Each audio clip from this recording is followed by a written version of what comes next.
देखो इधर, तो हमने 2 लेक्चर पहले एक बात किया था स्पॉन्टेनियस और नॉन स्पॉन्टेनियस का।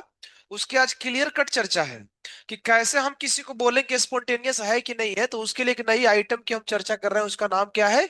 जी। जी को बोलते हैं गिव्स फ्री एनर्जी।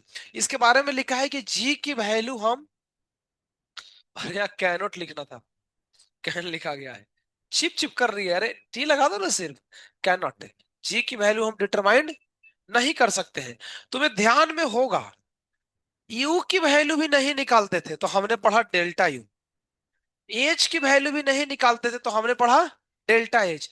लेकिन एस की वैल्यू निकलता था ये वाला फॉर्मूले से, एनसीपी एलएनटी से। उसी प्रकार जी जो है ना ये भी नहीं निकलता है। मतलब इन चार हमें इस सिलेबस में पढ़ना है थर्मोडायनेमिक्स में, U H S G, internal energy, enthalpy, entropy और गिब्स फ्री एनर्जी। इसमें से एक ही ऐसा है ना जिसकी अब सोलिड वैल्यू निकाली जाती है, वो कौन है? एंट्रोपी।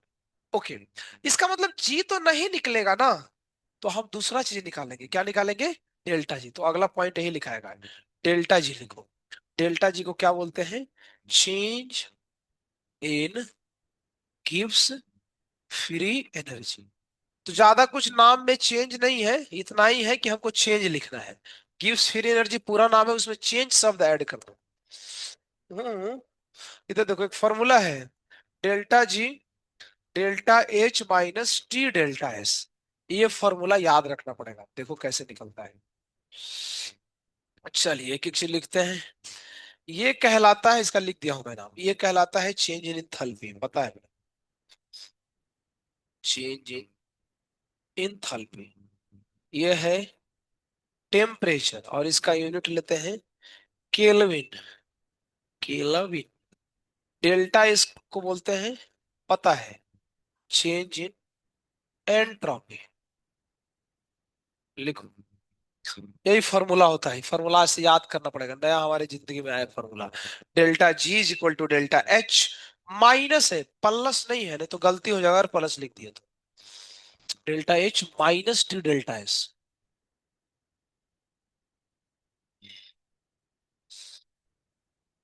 झगड़ रहे हो पेन के लिए, बताओ। है, अलग अलग पेन ले लो। इसमें तो लगता है 4 कलर है ना नानी?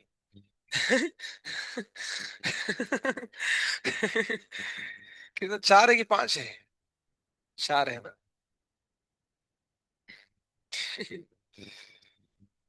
4 कलर तो बहुत होता है लिखने के लिए, देखा जाए तो। Delta G is equal to delta H minus T delta S. Delta G change in किस free energy, delta H change in enthalpy, T temperature kelvin में, delta S change in entropy. है ना? छापो, टेम्परेचर को kelvin में रखते हैं। तो कल का पेपर बहुत आसान रहेगा, लेकिन तुमको हार्ड लग सकता है, क्योंकि आसान है। देखो दुनिया में कोई चीज आसान नहीं होता है ना ही कोई डिफिकल्ट होता है, वो डिपेंड करता है उसको देखता कौन है। समझ रहे हो? नहीं समझ में आया? अरे जैसे उल्लू है, उल्लू को तुम दिन में लाओगे ना तो उसको दिखेगा क्या? अंधेरा। और रात में उसको उजाला दिखता है। लेकिन वास्तव में दिन रात कुछ होता ही नहीं है, डिपेंड करता है देखने वाला कौन है।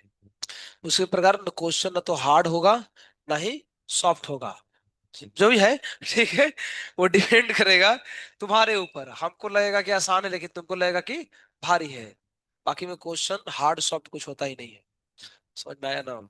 चलो आइए आगे की कहानी। चलो तो हम कमेंट कर रहे हैं फिलहाल डेल्टा जी के ऊपर, थोड़ा इसको सजा के लिखते हैं, मजा आएगा जिंदगी में। तो ये है अपनी, अपनी है डेल्टा जी। चलिए इसमें 3 वैरायटी समझा रहा हूं, देखो। अगर ये देखो बाबू, इधर देखो रे, अगर ये निगेटिव हुआ, 3 केस है। अगर ये पॉजिटिव हुआ, और तीसरा केस है अगर ये 0 हुआ। तो सुन लो, आज एकदम एकदम थंब रूल है, यही है लास्ट बात। जब जब डेल्टा जी निगेटिव होता है ना, तो बोलते हैं कि प्रोसेस क्या होगा? स्पॉन्टेनियस। तो जो हम पिछले 2 लेक्चर पहले तुमको स्पॉन्टेनियस पढ़ाए थे ना, वो सारी बातें याद रखने की कोई जरूरत ही नहीं है। स्पॉन्टेनियस कोई है कि नहीं मैथमेटिकली बताने का सिर्फ इतना तरीका है कि उसकी डेल्टा जी की वैल्यू कितनी होनी चाहिए? माइनस में होना चाहिए, कुछ भी हो लेकिन माइनस में हो। अगर मान लीजिए प्लस है तो फिर कैसे होगा, फिर क्या होगा, नॉन स्पॉन्टेनियस, छापो ना, process is non spontaneous, non spontaneous.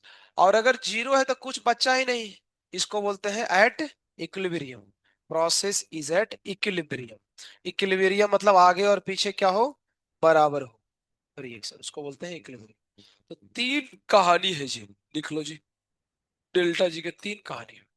Delta G negative तो स्पॉन्टेनियस, पॉजिटिव तो नॉन स्पॉन्टेनियस, जीरो तो इक्विलिब्रियम। तो अब आज ये क्लियर हो गया एकदम, स्पॉन्टेनियस का मतलब डेल्टा जी निगेटिव होना चाहिए बस, और कुछ बात याद रखने की कोई जरूरत नहीं है ना। तुम लोग सब क्यों लिखाए थे सर, कोई दिक्कत नहीं, तुम काट दो, है ना। सच तो यही है कि काम का बात इतना ही है, बाकी बातें थ्योरी है। तो जहां जहां तुमको डेल्टा जी माइनस दिखा, मार दो सीधा कि वो है स्पॉन्टेनियस, मतलब वो नेचुरल प्रोसेस होता है जिसकी डेल्टा जी निगेटिव होती है। पापा से बात हुआ, रिश्ता आया है क्या कोई? अभी क्योंकि समय आ गया है, अभी शादी वगैरह शुरू हो गया, पता है ना, दिवाली के बाद से अब जनवरी से पूरा शादी अभी धुआंधार होगा। तो देख लो, बढ़िया है, मार्च में छुट्टी रहेगा, होली में, होली में निपटा सकते हो। होली बाद फिर कंटिन्यू करना, कोई दिक्कत नहीं है, उसका एडमिशन करा देना, हम ले लेंगे एडमिशन। बाकी जो एक साल का सिलेबस उसका छोटा रहेगा ना, हम कराएंगे उसको बैठा करके। हाँ। है ना। हम बैठाए कराएंगे क्योंकि अपने स्टूडेंट का मैटर है ना, उतना तो हेल्प कर ही सकते हैं, है ना। उसको पूरा सिलेबस हम करा देंगे, केमिस्ट्री का हम जिम्मेवारी लेते हैं, ठीक है, पूरा केमिस्ट्री हम भी, इनऑर्गेनिक भी हम करा देंगे, सागर से नहीं रेडी है तो भी, देख लो। ठीक, फ्री में आए, ऐसा क्या? अच्छा, ये ऐसा बोल रहे हैं जैसे कि हमारे लिए देखने की जरूरत नहीं है ना, इसको मिल चुका है ऑलरेडी। मतलब इतने, इतना कॉन्फिडेंस से बोल रहे हैं, इसको देखो सर, मतलब अपना तो सेटल है ना, इसको देखो सर। मतलब ये लोग ऑलरेडी सेटल तो होता है ना, कि जैसे घर पे सब कुछ तय हो चुका है, कार्ड वगैरह छप चुका है, अब इसका देखो सर। अच्छा, बढ़िया है ना, नानी सेटल हो चुकी है। अच्छा, बाइकर का तो खैर कभी कुछ भी हो सकता है। ऐसा है, क्या करेंगे, कोई दिक्कत नहीं। देखो नीट निकाल लो, नीट निकालने के बाद अगले साल है ना 2027, परीक्षा तुम्हारा मई में होगा, जून तक शादी तुम लोग कर लेना, ठीक है। तो भैया ये तुमको मजाक लग रहा है, इन लोग को, ये सत्य है। तुम लोग डॉक्टर की तैयारी कर रहे हो, अभी शादी नहीं करोगे ना, फिर कभी नहीं होगा। मैं तुमको बता देता हूँ पूरा सिनेरियो, पढ़ाई क्या तेल लेने, पहले सुनो इंपॉर्टेंट। 5 5 मिनट सुनो ध्यान से। देखो, तुम लोग डॉक्टर की तैयारी करो, जो जेई वाले उनसे कंपेरिजन नहीं करना चाहिए, जेई वालों का 4 साल का कोर्स होता है, 4 साल बाद वो कॉलेज से बाहर निकल जाते हैं। तुम्हारा 5 साल का एमबीबीएस है। आज के लिए एमबीबीएस खाली कहाँ है, कितना, 5.5, 5.5, हाँ भाई 5.5, वही तो, 5.5 साल। साढ़े 5.5 साल का तुम्हारा कोर्स है। उसके बाद एमबीबीएस करने के बाद एमडी करते हैं, करते हैं ना। अभी तुम लोग का एज 17 18 के बीच में है, 2027 में तुम्हारा एग्जाम है, सब लोग लगभग 18 साल के सब हो जाओगे, कुछ लोग 19 का भी हो जाएगा। हाँ, कुछ का एज अभी किसी का 16 भी है, कुछ का 17 भी है, और कुछ का 18 भी है, 15 वाले भी है, मतलब पैदा होते ही आ गए तैयारी करते हुए। कोई भी है, अच्छा 15 तो आप बहुत मान लो, किसी तुम्हारा मान लो किसी का है, तुमने छोड़ देता हूँ, एज ए जनरल हमारे एकेडमी में 16 17 18 19 किसी का एज नहीं है, कुछ लड़कियां 18 के भी है, ऐसे भी है, 18 टच की है, ऐसे है। तो मान लीजिए 17 से 18 के बीच में मान लेते हैं, 17 मान लेते हैं, 17 बीच है।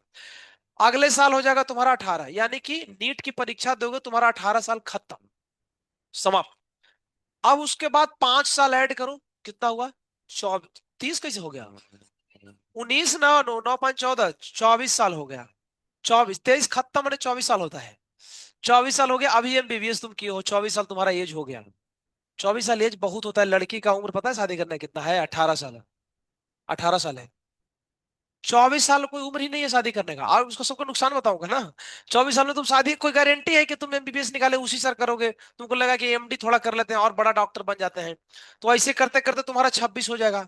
इसलिए हमारा सुझाव समझो, हमारा सुझाव यह है, अगले साल नीट की परीक्षा पूरा तुमको लोड रोड में बना के देते हैं। अब प्लानिंग जैसे प्रिपरेशन स्ट्रेटेजी लिख के भेजते हैं मैसेज ना, वैसे हम सोच रहे हैं कि ये भी सब लिख करके भेजें। रोड मैप क्या है, इस साल से देखना शुरू कर दो, लड़का ढूंढना, पापा मम्मी को बोलो।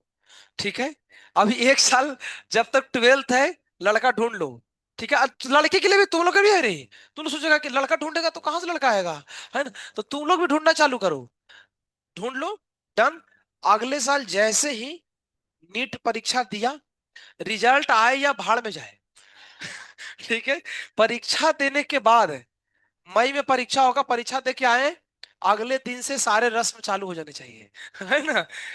तो रिजल्ट आते आते शादी हो गया। अब रिजल्ट अच्छा हो या बुरा हो, शादी तो हो गया, है ना? देखो प्राप्ति समझ रही है। रिजल्ट अच्छा हो या बुरा हो, डन है, कोई टेंशन नहीं है। अगर रिजल्ट अच्छा आ गया, नीट में हो गया सिलेक्शन, नहीं भी होगा ना, तो अब सारा जिम्मेवारी किसका है? तुम्हारा जो हुआ दुल्हन है उसका जिम्मेवारी है, माता पिता का टेंशन खत्म हो गया, है ना? उसका भी नहीं। नहीं, ऐसा कोई जरूरी नहीं है कि तुम मेडिकल की तैयारी कर रही हो तो तुम्हारा होने वाला दूल्हा डॉक्टर ही होना चाहिए। ये ऐसा कोई जरूरी थोड़ी होता है। अच्छा, घर वाले को डॉक्टर ही चाहिए? हाँ, और ऐसा नहीं, सब लोग के साथ ऐसा नहीं होता है कि सब लोग डॉक्टर चाहते हैं। शादी कर लोगे, उसके बाद फिर कॉलेज में चले जाओ, कोई इधर उधर ताक झांक करने की जरूरत ही नहीं है, ऑलरेडी सेटल्ड है। लंबा सिंदूर लगा के जाएंगे, है ना? पूरा यहाँ से लेकर के यहाँ तक, हमारे बिहार में यहाँ से करते हैं सिंदूर, तो अगर देखोगे ना, बिहार में नाक पर से करते हैं, पूरा नाक पर से, हमारी मम्मी को लिखोगे तो ऐसे करके पूरा एकदम यहाँ से यहाँ तक, सारा 10 किलोमीटर दूर से दिखता है कि साइड रहो भाई। है ना? तो उतना बड़ा सिंदूर लगा के जाओगे कॉलेज में, तो लाइन मारने का छोड़ो ना, कुत्ता भी नहीं देखेगा। ऐसा होगा। सेटल हो गए आराम से, 5 साल की पढ़ाई करो, 5 साल कोई डिस्ट्रैक्शन नहीं है, डॉक्टर नहीं, तुम महान डॉक्टर बनोगे, साइंस हिस्ट्री का। कोई डिस्ट्रैक्शन नहीं है ना। नहीं, शादी करते हैं तो 50 तरीके के दिमाग में बातें चलते रहता है कि अच्छा ये लड़का अच्छा है, नहीं है, नहीं इसमें ये कमी है, थोड़ा लंबा ज्यादा है, लंबा कम है, इसका बॉडी कम है, ये है वो, शादी कर लिया, कुछ देखना ही नहीं है ना। पूरा हो करके आराम से 5 साल डॉक्टर बनो, एमडी करो, जो करना है करो, क्योंकि कुछ फर्क ही नहीं पड़ता है ना, शादी तो हो चुका है। ये बढ़िया रहे, इतना ही नहीं, और कई सारे चीजों को बताता हूँ। लेट शादी जब करते हैं, सब बता ही देते हैं ना, तुम लोगों को पता ही है। मान लीजिए तुमने शादी, रुको ना यार। मान लो तुम लेट शादी करते हो, सपोज डेट, तुमने शादी किया 27 साल की एज में, 28 में किया। अब 28 में शादी करोगे, 5 साल तुमको बच्चे पैदा होने में हो जाएंगे, है ना? यानी 4 से 5 साल लगेंगे तुम्हारे बच्चे होने में। तो मान लो 32 के हुए, 30 मान लेते हैं, मान लो कोई कहे कि नहीं सर एकदम हमारा 5G स्पीड है ना, हमारा 30 के एज में हो गया। 30 के एज में अगर मान लो किसी के बच्चे हो गए, 30 में बच्चा होगा, तो उसके बच्चे अगर थोड़ा जवान होंगे, बच्चे जवान कब होते हैं? 15 साल में होते हैं। 15 साल में बच्चे जवान होते हैं, जहां पे वो 10वीं कक्षा में पहुंचते हैं लगभग। तो सोचो 15 ऐड करोगे तो कितना हो गया? 45। तुम जब 45 के हो गए ना, तो तुम्हारा बच्चा कौन से स्टैंडर्ड में है? 10th में। उसका करियर भी सेट नहीं हुआ है, और तुम्हारा किडनी लिवर फेल होना चालू हो जाएगा। तुम समझ रहे हो कितना नुकसान है? उसकी जॉब लगने में लग जाएगी 25 साल, उसका 25, तो उसका 25 का मतलब 10 और ऐड करो तो तुम हो गए 55 के। तुम 55 में तुम खटिया पर लेटना चालू कर दोगे, है ना? क्योंकि तुम्हारा अब समय अब डाउन होने वाला है। 55 के तुम होगे, तुम्हारा बच्चा सेटल भी नहीं होगा। सोचो, तो वो कमाएगा, वो कमा कर सोचेगा मैं अपनी मम्मी पापा का सेवा करूंगा, मम्मी पापा रहेंगे तब तो करोगे ना, मम्मी पापा चले गए। तो ये कितना नुकसान है। इसीलिए early marriage is very essential, जितना जल्दी हो। ये ज्ञान दूसरे के लिए दिया जाता है। ठीक है। देखो अब अभी तक सुन, ये बात तुम लोग समझो, इसलिए बता रहे हैं तुम लोग का भविष्य अच्छा हो। ठीक है, हमारा हो चुका है शादी, कई लोगों को पता नहीं है, हमारे 12 बच्चे हैं। अभी हम क्रिकेट टीम बनाने वाले हैं। जिसमें जिसमें एक एम्पायर होगा, क्योंकि क्रिकेट टीम में 11 लोग होते हैं ना, तो एक एक्स्ट्रा किया है ताकि एक को रखेंगे एम्पायर में। ऐसा, ठीक है। तो इसीलिए ये समझ गया रे, ये पूरा प्लानिंग है। जो कई लोग सोच रहे हो कि हाँ यार सर आइडिया तो सही दे रहे हैं, कुछ लोग सही आइडिया है, तुमको आज नहीं, जब कॉलेज में चले जाओगे ना तो रियलाइज होगा कि शादी जल्दी करनी चाहिए। बिल्कुल इंपॉर्टेंट है, घर वालों को बोलो, घर वाले नहीं मानते हैं। तो मेरे से बात करवाओ है। अरे नहीं नहीं, बोलना कि सर ऐसा ऐसा आइडिया दे रहे थे, तो घर वाले बोलेंगे हाँ आइडिया तो सही है, वैसे है। ये देखो इसको रखो, है है ना? तो इसीलिए बीच का रास्ता निकाल रहे हो।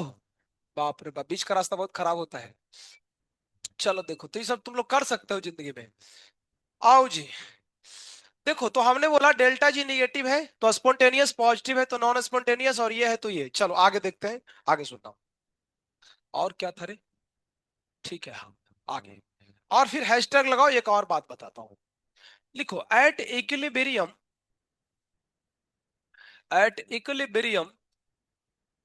डेल्टा जी की वैल्यू जीरो होती है। कहां लिखा है? यहां पे लिखा है। तो अब सुनो, सो चमक रहा है क्या? तुम लोग को पर्दे लगा दो इसको। Delta G is equal to delta H minus T delta S. इसके जगह हम रख देंगे जीरो।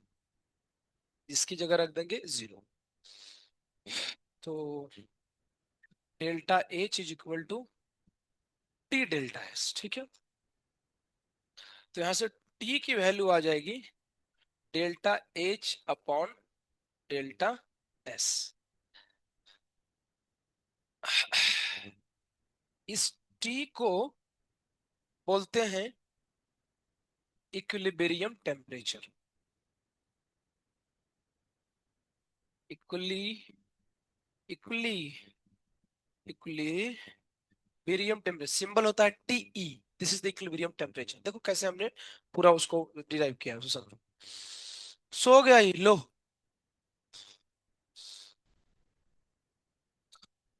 पेंसिल से लिख रहा है रे, क्या बात है? क्या है? ऐसे प्रैक्टिस कर रहा है?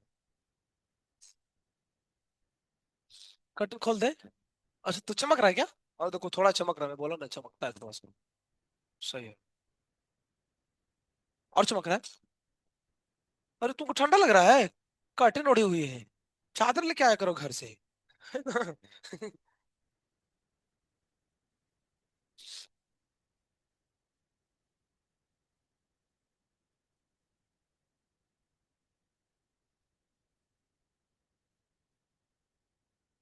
हो गया ना?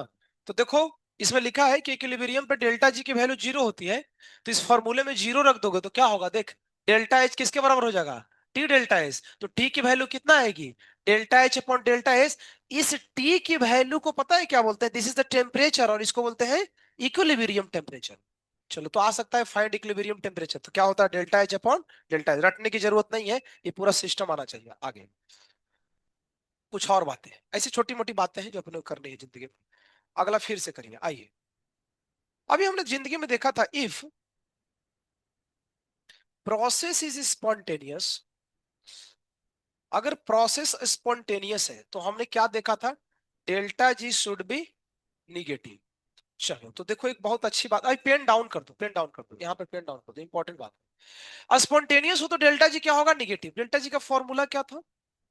Delta H minus T delta S. एक बात बताओ, अगर ये निगेटिव है, इसका मीनिंग क्या है? कि इसकी जो वैल्यू है ये भी नेगेटिव होगी। यानी delta H minus T delta S should be lesser than zero. ये बात जमा कि नहीं जमा? सोचो कैसे मैं लिखा हूं। देखो भैया, ये निगेटिव है तो ये पूरा आइटम भी तो निगेटिव होगा ना। और निगेटिव मतलब क्या होता है? Lesser than zero. अगर हम इसको लेसर देन जीरो लिख रहे हैं तो तुम देखो एक चीज हो जाएगा। इसको उधर भेजो, delta H T delta S ऐसे लिख सकते हैं। तो तू बताओ, यहां से टी हमको लगता है ऐसे होगा, तुम देखो। क्या ये सत्य नहीं है? हमने क्या किया है? डेल्टा इसको इधर लेकर के डिवाइड कर दे। इसको थोड़ा एडजस्ट करके लिखो तो अच्छे से। T greater than delta H upon delta S. तो बोलोगे ये कहना क्या चाहते हैं? देखो क्या कहना चाहते हैं। अभी ऊपर हम देखे थे, इस वाले वैल्यू को क्या बोला था? ऊपर देखो ना, टी टी ना। तो ऐसे लिख सकते हैं इसके जगह पे कि टी ग्रेटर देन टी। इसका मीनिंग क्या है? इसका मीनिंग है ना कि जब जब कोई घटना स्पॉन्टेनियस होती है तो उसकी टेम्परेचर इक्विलिब्रियम टेम्परेचर से क्या होता है? ज्यादा। यानी इक्विलिब्रियम टेम्परेचर से अगर तुम टेम्परेचर हाई कर दोगे ना तो प्रोसेस क्या हो जाएगा? स्पॉन्टेनियस। तो ये परीक्षा में क्वेश्चन कई बार पूछा है, ये सीधा सीधा ऑप्शन। तो क्या इसका उल्टा भी हम बोल सकते हैं क्या? अगर स्पॉन्टेनियस में टी ग्रेटर है तो नॉन स्पॉन्टेनियस में क्या होगा? स्मॉलर, ये वाला स्मॉलर हो जाएगा, कर सकते हैं। तो मैं इधर उसको अलग से लिख देता हूं अभी, छाप। यही इंपॉर्टेंट है, बाकी इसका उल्टा है। If process is non spontaneous, non non spontaneous, ठीक है। नॉन स्पॉन्टेनियस अगर है, देखो भैया, डेल्टा जी इसमें होता है पॉजिटिव। अगर पॉजिटिव है तो डेल्टा जी, डेल्टा ए क्या लिखा है, हाँ ठीक है, इसकी वैल्यू हो जाएगी पॉजिटिव, यानी कि delta H minus T delta S will be greater than zero.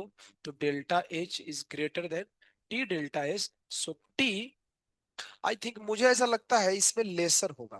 तुम देख लो, delta H upon delta S, calculation करोगे तो पता चलेगा। इस पूरे को टी बोलते हैं, तो T is lesser than T. तो ये दो कंडीशन आ गया है। याद कुछ मत करना इसमें, नहीं तो बहुत कंफ्यूजन होगा। पूरा आना चाहिए कि हाँ, स्पॉन्टेनियस है तो निगेटिव लेते हैं, निगेटिव लेंगे तो ऐसे ही होगा, है ना, ऐसे खुद से करने आना चाहिए।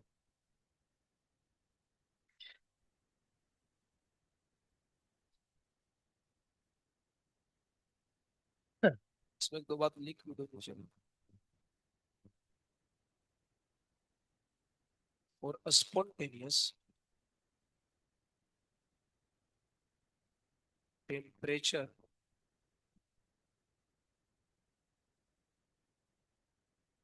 Should be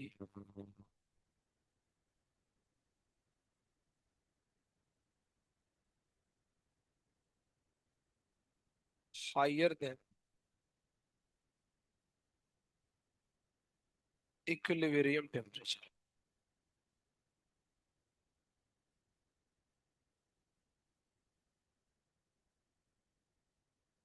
छापो।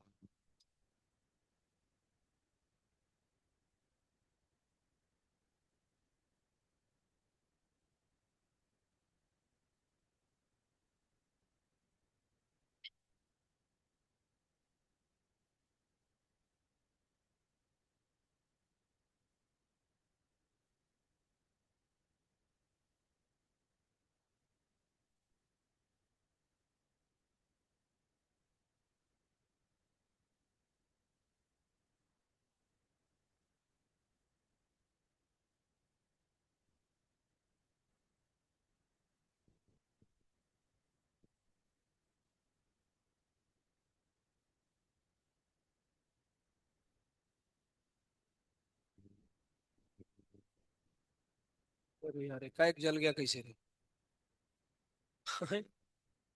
अभी तक तो नहीं जल रहा था। बहुत रहता है क्या यार? जा, बंद भी हो गया। गड़बड़ है कुछ। क्या? ये मुझे लगता है वो चेंजर लगा है बस ये। अभी कैमरा आ रहा है, जोमेटो से ऑर्डर किया है। 2-3 दिन में। 2-3 दिन में कैमरे लग जाएंगे इधर हर जगह। कैमरा मतलब ये रिकॉर्डिंग का कैमरा, सीसीटीवी तो लगा ही ऑलरेडी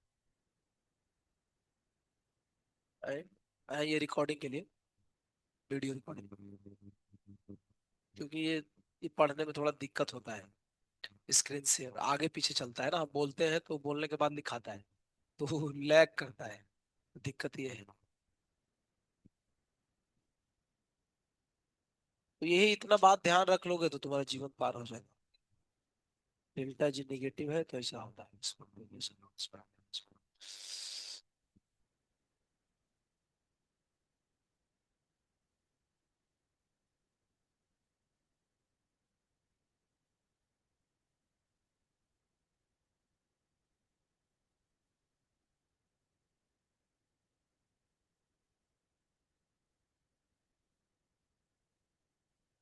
छपाया।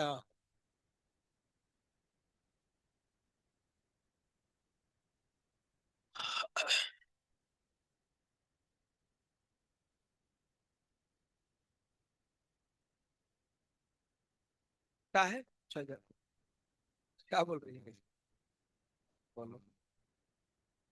अरे वो नहीं, लिख के मैं भेज देता हूँ ना, अभी पहले टेस्ट है ना। टेस्ट की पहले तैयारी कर लो। इसलिए मैंने भेज दो। अच्छा,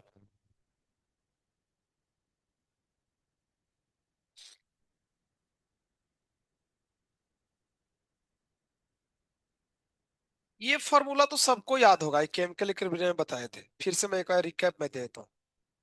relationship between delta G not and के इक्विलिब्रियम, किसी को याद है क्या? एक फॉर्मूला था, बताओ।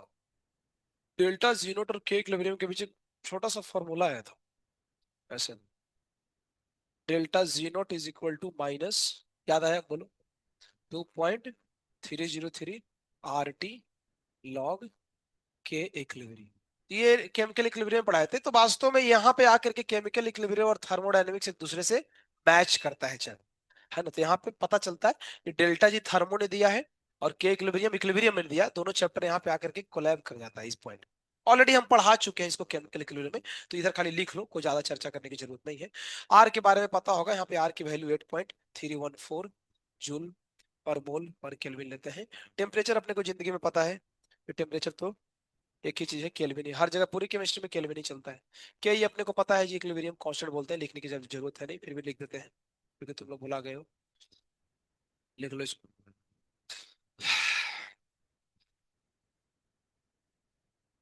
इसके बाद एक छोटी सी ग्राफ है, बहुत इंपॉर्टेंट है। ग्राफ बिटवीन, बिटवीन मत लिखो, graph of delta G versus extent of reaction.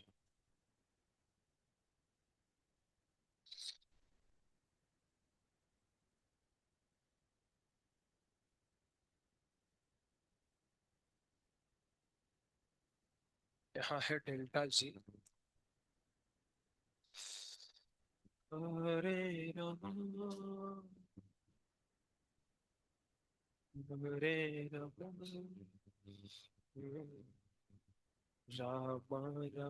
Ram Hare Hare. ऐसा है, ऐसा। इसमें तीन जगह कट है, पहला कट, दूसरा कट, तीसरा कट। ये कट पे क्या करना है? काटना है। क्या काटना है? सर इसकी डेल्टा जी की वैल्यू प्लस होगी कि माइनस, एक कमेंट करना है। यहाँ प्लस होगा कि माइनस, और यहाँ क्या होगा? तीन जगह है, बता सकते हो तुम। ये ग्राफ नीचे की तरफ भाग रहा है ऐसे, तो नीचे की तरफ भाग रहा है, घट रहा है, तो इस पॉइंट पे डेल्टा जी क्या होगा? यहाँ बढ़ रहा है तो यहाँ होगा, लेकिन यहाँ पे क्यों? क्योंकि यहाँ पे पैरेलल है, इक्विलिब्रियम है। तो ये ग्राफ होता है delta ji versus extent of reaction. कभी आया नहीं आज तक, आ सकता है एग्जाम। छाप लो।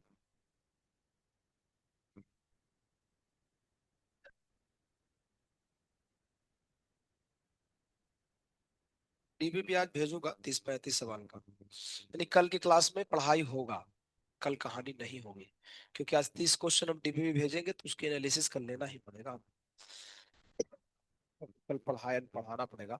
क्योंकि मंडे को हम पार्ट 3 करेंगे और अगले हफ्ते में पार्ट 3 खत्म हो जाएगा ऐसा। फिर स्टार्ट करेंगे न्यू चैप्टर। एक्चुअली क्या ही मैं बोलूं, बोलना ही नहीं चाहिए। आएगा, पढ़ते रहो, इतना जान लो कि आज से कल तक जो पढ़ाऊंगा ना, उसे एक ही दो सवाल आएंगे। ऐसा है, कल तक जितना पढ़ाया है ना, यानी थर्सडे तक, वो सब कुछ उसमें से आएगा।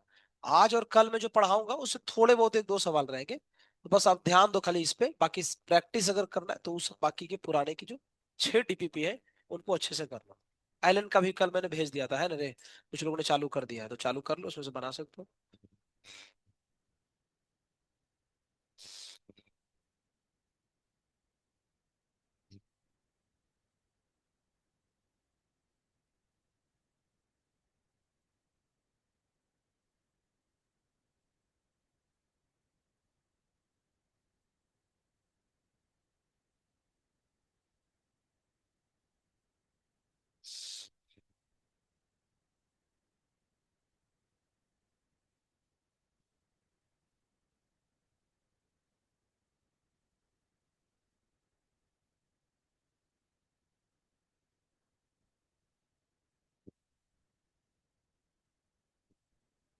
चलो लगभग हो गया है सबका। तो हम सवाल करेंगे, खत्म हो गया यहाँ पे थर्मोडायनेमिक्स पार्ट 3 पार्ट 2 खत्म हो गया। सवाल बचा है सिर्फ। कुछ क्वेश्चंस करते हैं फिर इसका डीवी भी देंगे। चलो। Find delta G for given reaction. लिखा के पढ़ाने में मजा आता है ना। हाँ हम लिखते हैं। अच्छा ये एक्चुअली ट्रेडिशनल मेथड यही है, क्या करें हम लोग, पास मजबूरी है, टाइम कम होता है, इसीलिए पीडीएफ देना पड़ता है। अदरवाइज ये अच्छा लगता है। इसमें क्या है ना, पूरा तुम्हारा माइंड बॉडी सब इंगेज रहता है ना, कि हम क्लास में देख भी रहे हैं, क्लास में पढ़ रहे हैं। नहीं तो होता क्या है ना, हम पीडीएफ से पढ़ाते हैं, तुम्हारा बॉडी का एक्टिविटी बंद हो जाता है। कुछ देर में माइंड बंद होता है, कुछ देर में आंख भी बंद हो जाता है।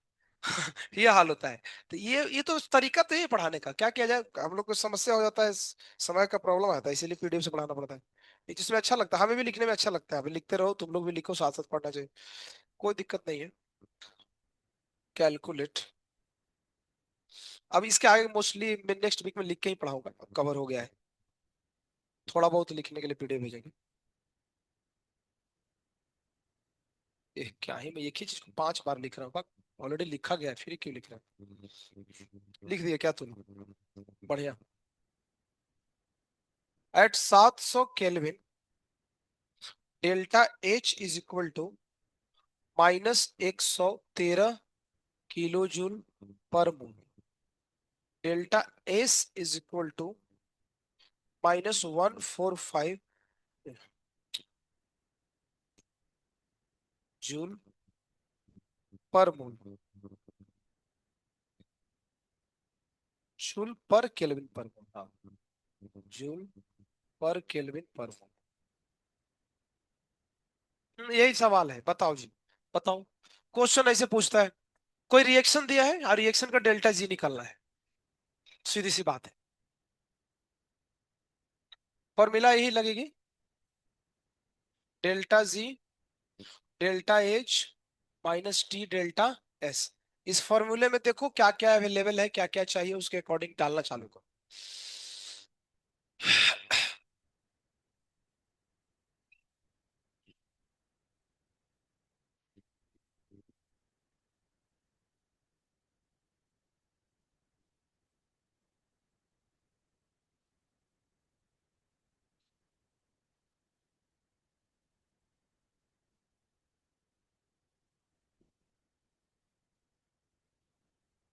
लो कैलकुलेटर निकाल दी, सीधा कैलकुलेटर, अरे बहुत भारी है, इतना तो छोटा मोटा गुना कर ही सकते हो।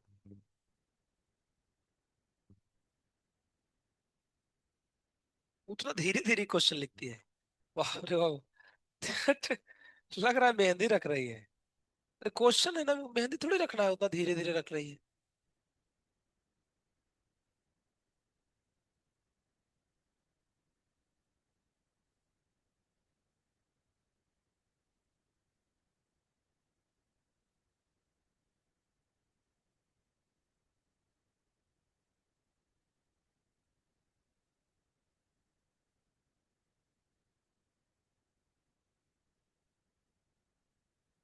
अरे अरे वो यूनिट भी गड़बड़ है, तुम लोग ऐसी बेहोशी में मत करो। डेल्टा एच किलो जूल में है और वो जूल में है, तो पहले किलो जूल को तो जूल में कर लो, यूनिट सेम रखो।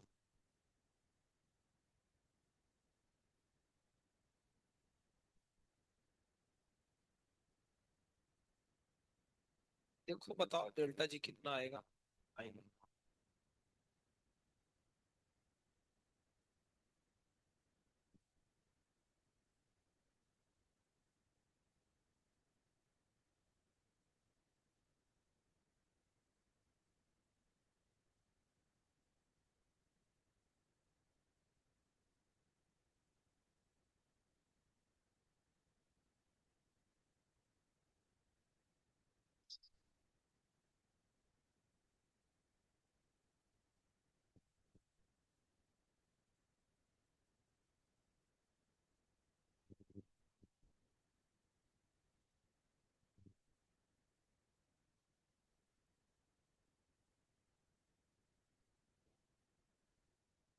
इसे कहा तो बताने का। हाय, 111 कुछ होता है, माइनस लेकिन होना चाहिए। माइनस है ना। ओके, ठीक है, उतना ही आएगा। तो इसका मतलब ये रिएक्शन स्पॉन्टेनियस है कि नॉन स्पॉन्टेनियस है? क्योंकि वैल्यू किस में आ रहा है, नेगेटिव में। तो लास्ट में लिख लो, लास्ट में लिख लो, कमेंट लिख लो, रिएक्शन इज स्पॉन्टेनियस। आंसर आया ना माइनस में जो भी, तो लास्ट में कमेंट लिख लो, रिएक्शन इज स्पॉन्टेनियस। क्यों? क्योंकि आंसर में नेगेटिव आ रहा है, इसलिए स्पॉन्टेनियस है। तो ऐसे क्वेश्चन आएगा, तुमको डेल्टा जी निकाल करके कमेंट में बताना होता है कि कितना क्या है।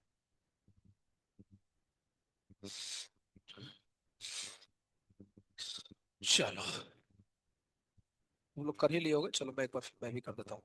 डेल्टा जी -113 इंटू 10 के पावर 3 माइनस टेम्परेचर की जगह 700, और डेल्टा एस की वैल्यू -145।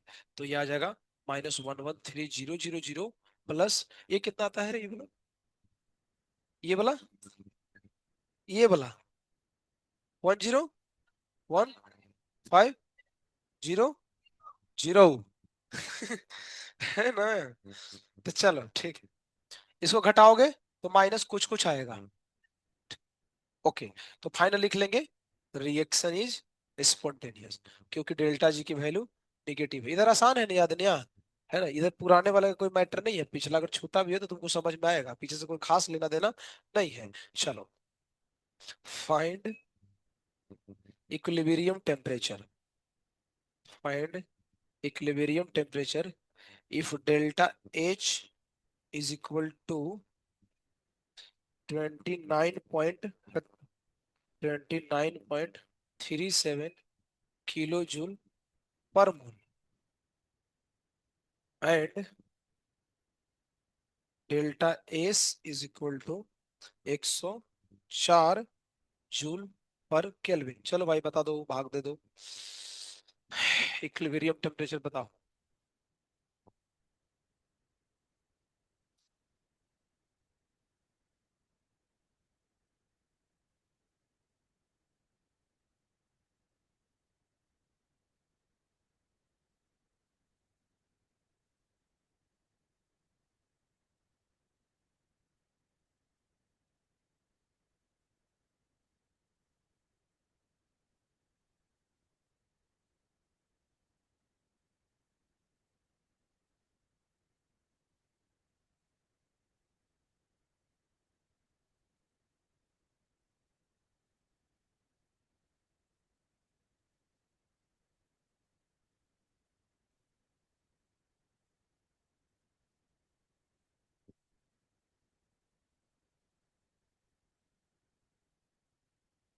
यूनिट का यहाँ भी जूल है, एक किलो जूल में एक जूल में है, तो किलो जूल को फिर से जूल में करें।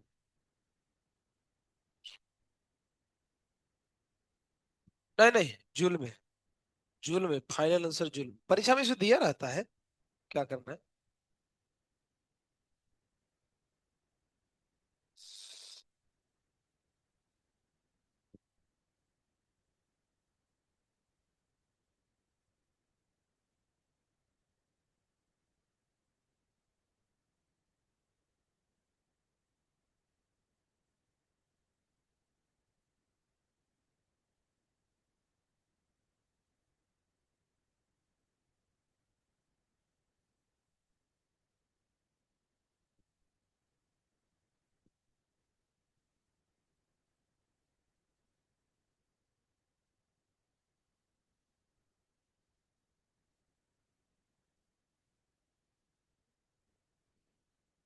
आई, है ना? हाँ,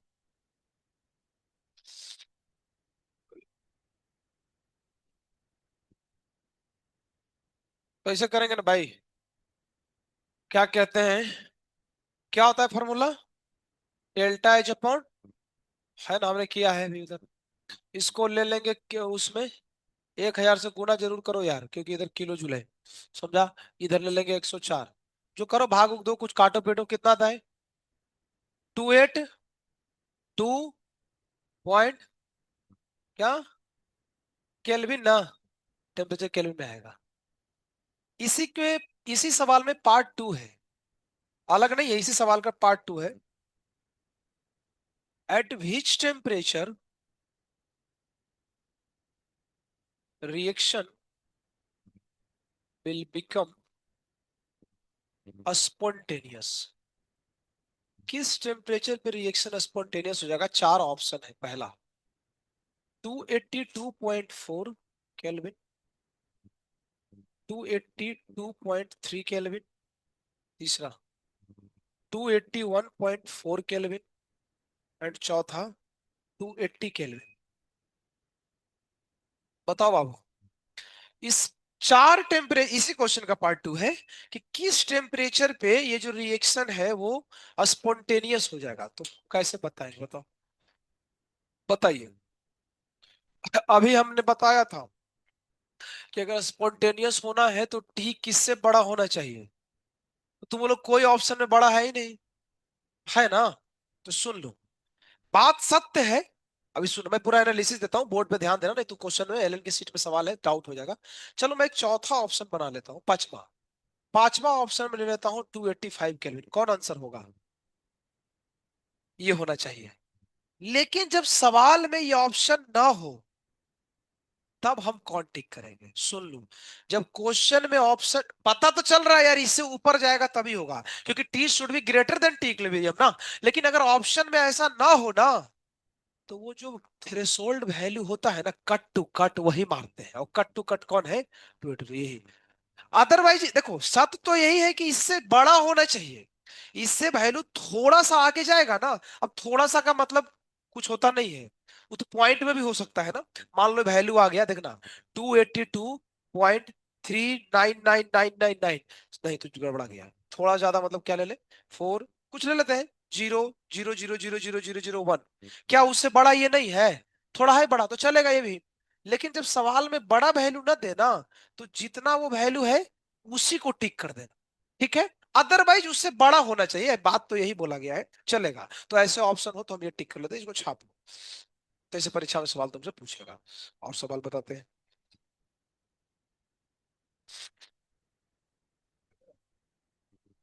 calculate delta G for given reaction. इस दिए गए रिएक्शन के लिए डेल्टा जी निकालना है।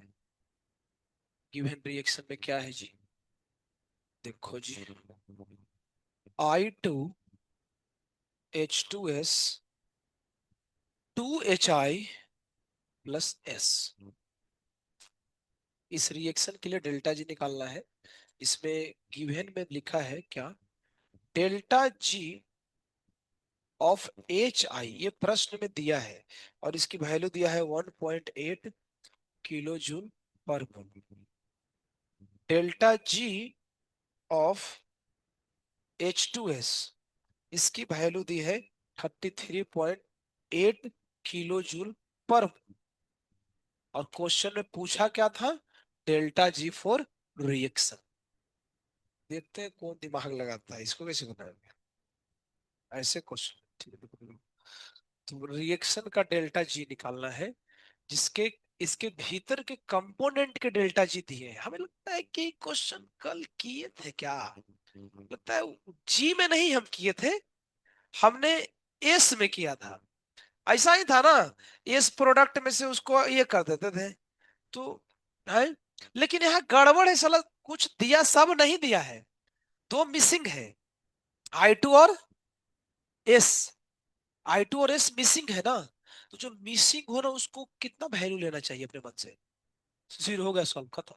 जो मिसिंग रहे ना, जो नहीं दिया रहे, उसको जीरो ले लेते हैं। तो क्यों लेते हैं, मैं रीजन अभी लिखता हूं। तो बनेगा वैसे ही जैसे कल हम पढ़े थे, प्रोडक्ट के में से रिएक्टेंट को घटा दो। तो आज जी है तो प्रोडक्ट में का जी देख लो भैया, दो एक ही है, कौन? H I. तो एच आई में से उधर का H2S माइनस कर देंगे। लेकिन एच आई में 2 से गुना भी करना पड़ेगा, कल हम बताए थे। तो जैसे हमने कल पढ़ा एस वाला, वैसे ही सिमिलर है, देख लो करके। हाँ बिल माइनस में आएगा क्या? माइनस में आएगा, प्लस में आएगा? माइनस में आएगा ना, माइनस में आएगा। तो इसको ऐसे करेंगे, देखो मैं लिखता हूँ, देखना तुम। हम इसका सॉल्यूशन लिख रहे हैं, ऐसे होगा। डेल्टा जी ऑफ रिएक्शन ऐसे लिखते हैं, delta G of product minus delta G of reactant. तो प्रोडक्ट में तो एस का कुछ है ही नहीं, तो ये एक ही सिर्फ बचा आदमी। 2 टाइम्स कितना लेंगे? 1.8। ठीक है, दो से करते हैं, कल भी मैं बताया था इस वाले। और इधर में कौन है? H2S। इसमें तो कुछ है ही नहीं गुणा करने के लिए, इसको ऐसे लिख देते हैं, ऐसे। चलो एकदम स्पष्ट है, तो इसको लिखेंगे 3.6 माइनस 33.8, कितना होगा रे? -30 यूनिट, वही जो ऊपर है, किलो जूल पर। ठीक है ना? तो अब ये एक्सप्लेनेशन लिख लो, इनका वैल्यू जीरो क्यों है। तो उसका नीचे में एक्सप्लेनेशन लिख रहा हूं, तो नीचे लिख लो, नोट में करके नोट में लिखो, लिखो the standard value of,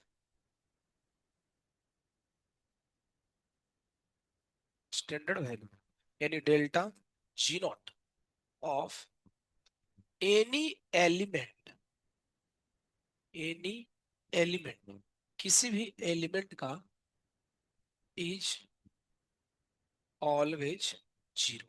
her element की डेल्टा जी जीरो ही होती है। इसके एग्जाम्पल में लिख सकते हैं O2, N2, Cl2, I2, sulphur, और भी बहुत सारे एग्जाम्पल हो सकते हैं। एग्जाम्पल कमी दुनिया में थोड़ी है, जैसे कि सोडियम, मैग्नीशियम, इट्सेट्रा।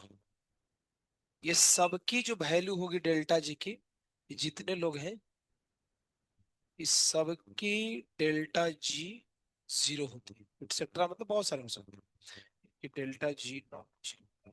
हम थोड़ा सा देखना ध्यान से, हमने डेल्टा जी के ऊपर कुछ लिख रहे हैं, नॉट लिख रहे हैं। अभी बस लिख लो, मंडे को चर्चा होगा कि what is the difference between delta G and delta G not. इसमें थोड़ा सा अंतर होता है, अदरवाइज अभी खाली लिख लो, है ना? क्या होता है बताएंगे मंडे को। थर्मोडायनेमिक्स पार्ट 3 का पोर्शन है, तो उसकी वैल्यू हम जीरो लेते हैं, उसमें जीरो, तो इसीलिए कैलकुलेशन में कोई जरूरत ही नहीं था। तो को दिया ही नहीं है क्वेश्चन में उसकी वैल्यू, क्योंकि उसकी वैल्यू जीरो होती है तो देगा क्यों, है ना? लेकिन नहीं दिया, उसका रीजन नहीं है, क्योंकि एलिमेंट है इसलिए जीरो हम लेते हैं।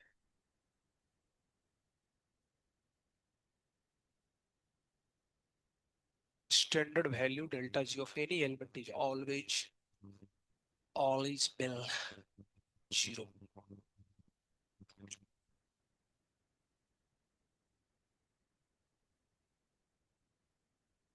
छपा गया है, तो अंतिम टॉपिक आज का, लास्ट। ये बंद कर दो, ये टॉपिक को इससे कोई लेना देना नहीं है। कैलकुलेशन ऑफ, कल हमने 27 और 28 क्वेश्चन छुड़वाया था। वैसे उसमें से एक तो जेई में ही आता है, दूसरे नीट में नहीं आता है, लेकिन उसमें से छोटा सा नीट में आ सकता है, तो मैं कॉन्सेप्ट सिखा रहा हूँ। Calculation of delta S in a step wise process. ये तुम पढ़े हो फिजिक्स के अंदर, तुमको ही पता चलेगा कहाँ पे पढ़े हैं। शर्मा जी पढ़ाया है तुम लोग को, याद आ जाएगा, मैं भी लिखाता हूँ, पता चलेगा। ये हेडिंग दे करके छोड़ दो, फिर 5 मिनट बोर्ड पे देखो, मैं बताता हूँ। इस टॉपिक को अभी जो पढ़ रहे थे उससे कोई लेना देना नहीं है, अलग टॉपिक ही अलग है, तो इसमें चाहो तो अलग से लिख लो, है ना? उसमें मिक्स मत करो, क्योंकि डेल्टा एस का टॉपिक है। तो पता तो चल ही गया finally, second law of thermodynamics खत्म हो गया। पता यही चला कि सेकंड लॉ ऑफ थर्मोडायनेमिक्स में ये पता चलता है कि कोई चीज स्पॉन्टेनियस है या नॉन स्पॉन्टेनियस, जिसकी चर्चा हम पिछले 3 दिनों से कर रहे हैं। इसमें हम पढ़ते हैं इंट्रॉपी के बारे में। इंट्रॉपी निकालने के लिए हमने दो तरीके तुमको सिखाया। जब जब स्टेट बदलेगा तो delta S is equal to Q upon T, और जब जब टेम्परेचर बदलेगा तो delta S is equal to 2.303, क्या था, एन सीपी लॉग T2/T1। बस खत्म, इंट्रॉपी निकाल लिए। अब बचा के स्पॉन्टेनियस है कि नहीं, उसके लिए आज की कक्षा में हमने चर्चा कर दिया कि जिसकी डेल्टा जी निगेटिव वो क्या है, स्पॉन्टेनियस, और पॉजिटिव है तो नॉन स्पॉन्टेनियस, और जीरो है तो इक्विलिब्रियम। कुल मिलाकर देखा जाए तो दो तीन लाइन सिर्फ याद रखना है सेकंड लॉ ऑफ थर्मोडायनेमिक्स में। ये जितनी चीजें तुम लिखे हो ना, ये सब किसी काम के नहीं है। दो तीन बात क्या, सेकंड लॉ ऑफ थर्मोडायनेमिक्स में कोई भी सवाल आएंगे, दो ही वैरायटी, तीन वैरायटी क्वेश्चन आएंगे। या तो वो इंट्रॉपी के सवाल रहेंगे, तो तुमसे पूछेगा डेल्टा एस निकालो, जो कि हम कल के डीपीपी में यही देखा था। डेल्टा एस के कोई भी क्वेश्चन आएगा तो दो ही वैरायटी के आ सकता है, या तो क्यू बाई टी से बनेगा या फिर 2.300 बनेगा, डन खत्म। तो डेल्टा एस के सवाल सारे सॉल्व हो गए। अब रहा कि स्पॉन्टेनियस है कि नहीं वो छूटा हुआ था। उसको करने के लिए आज की क्लास में हमने पढ़ लिया कि अगर डेल्टा जी निगेटिव है, वो निगेटिव कैसे है उसके लिए एक छोटा सा फॉर्मूला हमको ध्यान रखना है, delta G is equal to delta H minus T delta S. अगर सॉल्व करने से हमारा वैल्यू निगेटिव आ रहा है तो समझो क्या है, स्पॉन्टेनियस, पॉजिटिव आ रहा है तो नॉन, और अगर जीरो आ रहा है तो क्लोरीन। खत्म, यही तो पढ़ा है सेकंड लॉ में। बाकी थ्योरी जो लिखाई गई वो सब पढ़ लेना, वो सब कोई लेना देना नहीं है, ये बस फॉर्मूला ध्यान रखना कौन कहाँ यूज करते हैं, खत्म। अब डेल्टा एस जो हम पढ़े थे ना, उसी से एक एडवांस टॉपिक ही है थोड़ा सा जो नीट में आता है। क्या, ध्यान से देखो, मैं पूरा तुमको समझा रहा हूँ। सिनेरियो क्या है, सिनेरियो क्या है कि हमारे पास बर्फ है, H2O, सॉलिड के फॉर्म में यानी आइस के फॉर्म में है, और इसकी तापमान है -10 डिग्री सेल्सियस, यानी -10 डिग्री सेल्सियस का बर्फ है। हम चाहते हैं ना कि इसको गर्म करके वेपर बना दे, क्या बना दे, और इसका तापमान हो 500 डिग्री सेल्सियस। तो यहां से यहां पहुंचाने के लिए हम क्या करेंगे, ऐसा फिजिक्स में भी पढ़े हैं, स्टेप वाइज कुछ कुछ करते हैं। तो देखो कैसे करते हैं, तुमको समझ में आ जाएगा।